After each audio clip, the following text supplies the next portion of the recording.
మెదక్ జిల్లా వెల్దుర్తి మండలం అన్నేవారి జలాల్పూర్ గ్రామంలో ప్రజాపాలన గ్రామసభ నిర్వహించారు. సర్పంచ్ రంగకృష్ణ అధ్యక్షతన నిర్వహించిన సమావేశానికి అధికారులు ప్రజాప్రతినిధులు హాజరయ్యారు. మొదట ముఖ్యమంత్రి రేవంత్ రెడ్డి సందేశాన్ని అధికారులు ప్రజలకు చదివి వినిపించారు. 2 సంవత్సరాల కాలంలో ప్రభుత్వం చేపట్టిన అభివృద్ధి సంక్షేమ పథకాల వివరాలను ప్రజలకు అవగాహన కల్పించారు. ప్రభుత్వ పథకాలను ప్రజలకు చేరవేయడం కోసమే గ్రామసభ నిర్వహించినట్టు తెలిపారు. ప్రజా సమస్యలపై దరఖాస్తులను స్వీకరించారు. గ్రామంలో నెలకొన్న సమస్యలను ఈ సమావేశంలో చర్చించారు. ఈ కార్యక్రమంలో ఉప సర్పంచ్ రమేష్, మాజీ సర్పంచ్ రామారావు, తాళ్ల మల్లేష్, అక్షయ్ శేఖర్ తదితరులు పాల్గొన్నారు.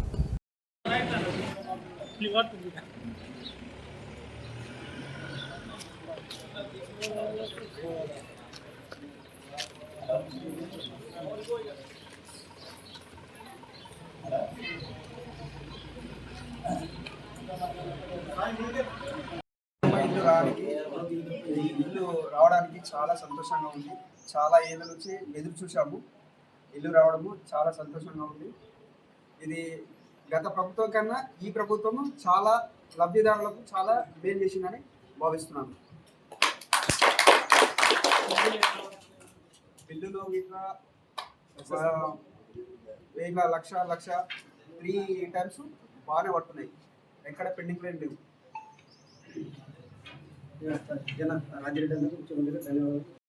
సందేశం. మిత్రులారా, ప్రజాప్రభుత్వం బాధ్యతలు స్వీకరించిన 2 సంవత్సరాల 3 నెలలు పూర్తయింది. ఆర్థిక సవాళ్లను అధిగమిస్తూ గత పాలకులు తప్పిదాలను సరిచేస్తూ సంక్షేమం అభివృద్ధి విషయంలో రాజీ పడకుండా మన ప్రభుత్వం పనిచేస్తుంది. మేం పాలకులం కాదు, సేవకులం అన్న భావాలతో ప్రజల ఆకాంక్షలను అవసరాలకై కేంద్ర బిందువుగా నిత్యం శ్రమిస్తున్నాం. ప్రతి నిర్ణయంలో ప్రజల మేలు, సామాజిక బాధ్యత, రాష్ట్ర భవిష్యత్తును దృష్టిలో పెట్టుకున్నాం. ఉప ఎన్నిక, పంచాయతీ ఎన్నికలు, మున్సిపల్ ఎన్నికల్లో వరుస విజయాలతో ప్రజాపాలనకు మీ ఆమోదం, మద్దతు ప్రకటించారు. మీరు ఇచ్చిన ఈ ఫలితాలు మా బాధ్యతను మరింత పెంచాయి. ప్రభుత్వ పథకాలు అంటే కాగితాలపై కాదు, ప్రజల జీవితాల్లో స్పష్టమైన మార్పు తేవాలన్నదే మా సంకల్పం. ఆ ఉద్దేశంతోనే ప్రజాపాలన ప్రగతి ప్రణాళిక పేరుతో కార్యక్రమాన్ని ప్రారంభించాం. మార్చి 6 నుండి 99 రోజుల పాటు గ్రామస్థాయి నుండి రాష్ట్ర స్థాయి వరకు అన్ని శాఖల సమన్వయంతో ఈ కార్యక్రమం ఉద్యమంలా సాగాలి. ఊరు వాడ సమస్యల పరిష్కారంకై ప్రతి అధికారిని పనిచేయాలి. వేగంగా ఫైళ్ళ క్లియరెన్స్, ప్రభుత్వ కార్యాల్లో పరిశుభ్రత, నిర్ణయాల్లో పారదర్శకత ఉండాలి.